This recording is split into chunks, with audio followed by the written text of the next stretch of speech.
بسم اللہ الرحمن الرحیم۔ السلام علیکم ورحمۃ اللہ وبرکاتہ۔ میں ہوں آپ کا میزبان حکیم امتیاز دانش، اور آپ اس وقت دیکھ رہے ہیں حکمت امتیاز یوٹیوب چینل۔ سب سے پہلے درود و سلام اللہم صلی علی سیدنا محمد وعلی آل سیدنا محمد وبارک وسلم۔ جن حضرات نے درود و سلام پڑھا ہے ان سے ایک میری چھوٹی سی ریکویسٹ ہے کہ آپ میرے چینل کو سبسکرائب کریں، لائک کریں، شیئر کریں، تاکہ میرا بھی فائدہ ہو سکے اور مخلوق خدا بھی زیادہ سے زیادہ نفع اٹھا سکے۔ آج ہم جس بیماری کے بارے میں بات کر رہے ہیں وہ ہے سوزش معدہ۔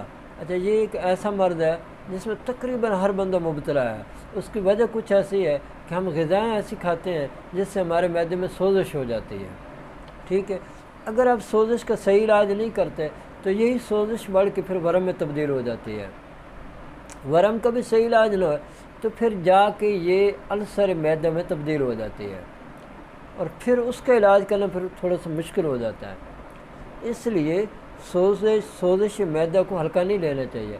تو یہ ہوتا کس تحریک میں؟ یہ ایک عضلاتی اعصابی تحریک ہوتی ہے، اس میں یہ مرض ہوتا ہے، عضلاتی اعصابی تحریک میں۔ اب اس کا علاج کیسے کرنا چاہیے؟ اس کا جو بہترین طریقہ علاج ہے نا جی، وہ آپ نے یعنی کہ خشکی کو ختم کرنا ہے۔ چاہے وہ سردی خشکی ہے، چاہے وہ خشکی گرمی ہے، ان دونوں کو آپ نے ختم کرنا ہے۔ جب آپ اس کو ختم کریں گے انشاءاللہ تعالیٰ آپ دیکھیں گے کہ جو آپ کا مرض ہے، یعنی اس میں ہوتا کیا ہے، بعض لوگوں کے یعنی کہ معدے میں اتنی تیزابیت ہو جاتی ہے، جلن ہوتی ہے، گیس ہوتی ہے، انتہائی شدید قسم کی قبض ہوتی ہے، سر میں درد رہنے لگتا ہے، اور یہ جو مریض ہوتا ہے یہ اپنے آپ کو سب سے بڑا مریض سمجھتا ہے۔ یہ کہتا ہے کہ دنیا کا سب سے بڑا مریض ہی میں ہوں۔ اس کی وجہ کیا ہے کہ اس کے معدے میں سوزش ہوتی ہے۔ اب یہ بعض دفعہ یہ کھانا کھاتے ہیں تو ان کے پیٹ میں ایسے ہوا بھر جاتی ہے جیسے غبارے میں ہوا بھرتے ہیں تو وہ پھول جاتا ہے۔ اسی طرح پیٹ میں گیس بن جاتی ہے، پیٹ پھول جاتا ہے۔ بعض لوگوں کے پیٹ بڑھنا شروع ہو جاتے ہیں، رطوبہ جب رکتی ہیں تو سداویت جب رکتی ہے تو یہ مسائل بن جاتے ہیں، خون گاڑھا ہونا شروع ہو جاتا ہے، پھر یہ آپ کولیسٹرول کی طرف چلے جاتے ہیں، پھر یہ بڑھ کے یورک ایسڈ، یعنی کہ یہ ایک معدہ کئی امراض پیدا کر دیتا ہے۔ آپ کا اگر معدہ ٹھیک ہے آپ کا پورا جسم ٹھیک ہے۔ اب کیا کرنا چاہیے؟ بھئی سب سے پہلے آپ جو ہے نا، سب سے پہلے اپنی غذا کو تبدیل کر دیں۔ جہاں آپ خشک چیزیں کھاتے ہیں، یعنی چنے کھاتے ہیں، آپ آلو مٹر کھاتے ہیں، آلو گوبھی کھاتے ہیں، آلو بینگن کھاتے ہیں، اور اس کے ساتھ پکوڑے کھاتے ہیں، سموسے کھاتے ہیں، برگر کھاتے ہیں، تو بھئی ان چیزوں کو سٹاپ کرنا ہوگا، روکنا ہوگا آپ کو۔ تو اس کی جگہ پہ کیا استعمال کریں؟ آپ جناب اس کی جگہ پر جو ہے وہ آپ دیسی جو گوشت ہوتے ہیں، جیسے بکرے کا گوشت ہو گیا، دیسی مرغ کا گوشت ہو گیا، اس کا سالن بنا کے کالی مرچ ادرک لہسن ڈال کے شوربے والا بنا کے وہ زیادہ سے زیادہ استعمال کریں۔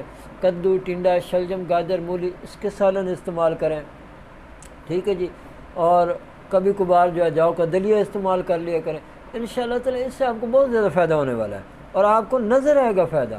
یہ تو آپ نے غذا چینج کر دینی ہے، ٹھیک ہے۔ اس کے ساتھ ساتھ جو آپ نے نسخے استعمال کرنے ہیں نا، وہ گرم تر گرم تک آپ نے آپ کو رکھنا ہے، ٹھیک ہے، وہ نسخے استعمال کرنے ہیں۔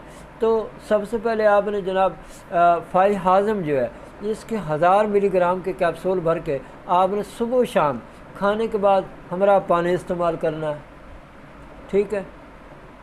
اور دوسرا جو نسخہ ہے، اگر آپ کو قبض ہے تو آپ نے اکسیر زرد کا جو نسخہ ہے وہ آپ نے 1000 ملی گرام کے کیپسول بھر کے آپ نے دن کے وقت ہمارا پانی استعمال کرنا ہے، اور رات سوتے وقت جو ہے نا آپ نے جوارش شاہی دودھ کے ساتھ استعمال کرنی ہے۔ چند دن استعمال کریں، آپ کا مرض نہیں رہے گا، آپ کے جو بھی مرض ہیں انشاءاللہ وہ ختم ہو جائیں گے۔ خاص طور پہ جو سوزش معدہ ہے وہ انشاءاللہ تعالی بالکل ختم ہو جائے گا، اور آپ اپنے آپ کو بڑا ہلکا پھلکا محسوس کریں گے، اور انشاءاللہ تعالی آپ کے جسم میں تبدیلی آئے گی، اور آپ کی صحت بحال ہونا شروع ہو جائے گی، اور آپ انشاءاللہ خوشی و خرم کے ساتھ اپنی زندگی گزاریں گے۔